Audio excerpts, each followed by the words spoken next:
আশা করি সবাই ভালো আছেন।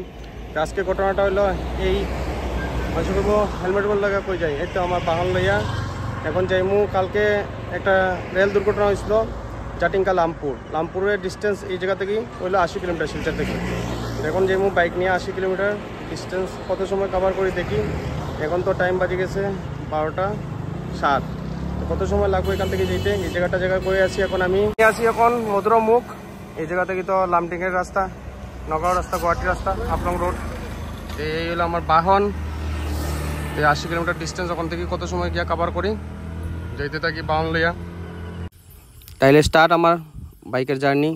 একলা যাই, দেখি হাফলং যাওয়ার অল্প আগে, মানে হাফলং থেকে 10-12 কিলোমিটার আগে হইলো জাটিঙ্গা লামপুর স্টেশনটা। তো ওই স্টেশনের এখানে আমি যতটুকু খবর পাইছি অতটুকু স্টেশনের কিনারেই অ্যাক্সিডেন্ট হয়েছে। আর এদিকে আমরা ডলুর রাস্তা, যেটা হাফলং ওইয়া গুয়াহাটি যায় রাস্তা, তো মানে বর্তমানে খুবই ভালো আছে। যতটুকু আমরা আছি এখন পর্যন্ত তো 30-35 কিলোমিটার আগে গেছি, এখনও পর্যন্ত রাস্তা খুবই ভালো। মানে এই জায়গার মধ্যে তো কোনো খারাপ নাই, আর খারাপ পাওয়া যেত না। আর রাস্তার দুই সাইডে পাহাড়, আরও দেখতে আরও মনের মতো লাগে আর কি, দেখলেই দেখার ইচ্ছা করে। আর গাড়ি বাইক তো চালানোর ইচ্ছা করবই, স্বাভাবিক।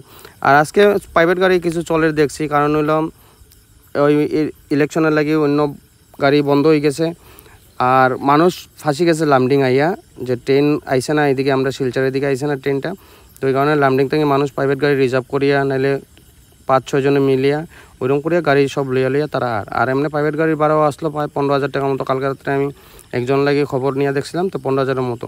তো যাই আগে গিয়া দেখাই আপনারা কি। এখন আয়া পড়ছি 62 কিলোমিটার আইছি, এখন বাজে 1:25, প্রায় 1 ঘন্টা 20 মিনিট লাগছে। এখন মতো রাস্তা তো ভালো, আমি আর আমার বাহন, আর কেউ নাই। এখন যাই দেখি জাটিঙ্গা লামপুর আর বেশি না, 18 কিলোমিটার আছে। যাই দেখি কত সময় লাগে। দাঁড়াইছিলাম, তো ভাইয়ের লগে কথা হয়েছিল, তো ভাই যে গেল, আমি ব্লগিং করিনি, তো ভাই আবার চ্যানেলটা সাবস্ক্রাইব করিয়ে দিল। থ্যাংক ইউ ভাই, যাই টাটা। এখন পৌঁছাইলাম জাটিঙ্গা লামপুর স্টেশনে, কিন্তু স্টেশন তো ট্রেন দেখি একটা আছে, কিন্তু দুর্ঘটনাটা কোন জায়গাতে হয়েছে মালগাড়িটা, ওইটা একটু এখন খুঁজে বার করতে লাগবো। যেমন শিলচর থেকে আইতে 2 ঘন্টা আয়া পড়ছি এখানে। এখন দেখি যাই কোন জায়গায় রেল দুর্ঘটনাটা হয়েছে, গিয়া দেখি অল্প স্টেশনে খবর পাইছি আরও আগে অ্যাক্সিডেন্ট হয়েছে। তো এইটা হলো অ্যাক্সিডেন্ট রিলিফ ট্রেন।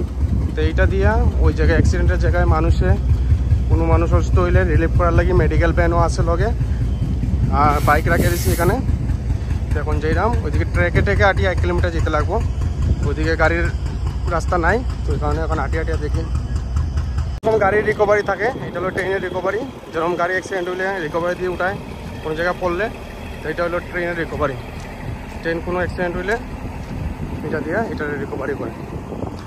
ওই সামনের দিকে আছে ওইটা ক্যারেঙের মাথাটা, এই যে মাথাটা যেটা কয়, এটা দিয়ে কাজ করে ট্রেন দিয়ে ওটা রিকভারি করে।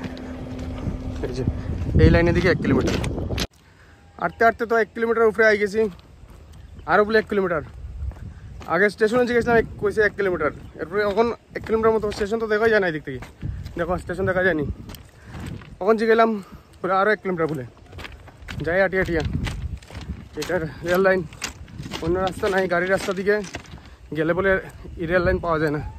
তো যাই, ওখান ওই শব্দ শোনা যায়, রোদ গরম কোয়াল আপনি, তবু যাই দেখি। গাড়ির রাস্তা এদিকে হলো জাটিঙ্গা নদী, স্টেশনটা তো এইদিকে। আমি এদিক থেকে আটি আইছি, ওই গাড়ি যান, ওই ছোটো গাড়ি যান, আবার এদিকে যাই। আর এখন আরও 1 কিলোমিটার যাই, 1 কিলোমিটার আছে, আরও 1 কিলোমিটার। যে জায়গায় দুর্ঘটনা হয়েছে ওই জায়গায় আইলাম এখন। তাইয়া দেখি ট্রেন তো নাই, ট্রেন গতকালকে রিকভারি করে নিয়েছে। ঘটনাটা ঘটছিল 4টা-4:30টার সময়, তারপরেই রিকভারি করছে। তারপরে এই লাইনের সমস্যা আসলো 3-4 দিন থেকে চলে ওইখানে, মানে জায়গাটা ডাবি গেছে। তো বৃষ্টি দিছে, এই কারণে জায়গাটা ডাবি গেছে। ডাবিয়ে ওই সাইডের মাটি কিছু গেছে, ওই কারণে সাইডে মাটিও দিছে। মাটি দিয়ে এখন ওই খুঁটা গাড়ছে, আমরা যেরকম বাড়িতে মাটি দিলে খুঁটা গাড়িয়া এরপরে বস্তা দিই, ওই রকম খুঁটা গাড়িয়া বস্তা দেয় তারা। তো রাস্তার কাজ তো ওই আমি যেখান থেকে এই জায়গা থেকেই রাস্তাটা ডাবি গেছিলো ওইদিকে।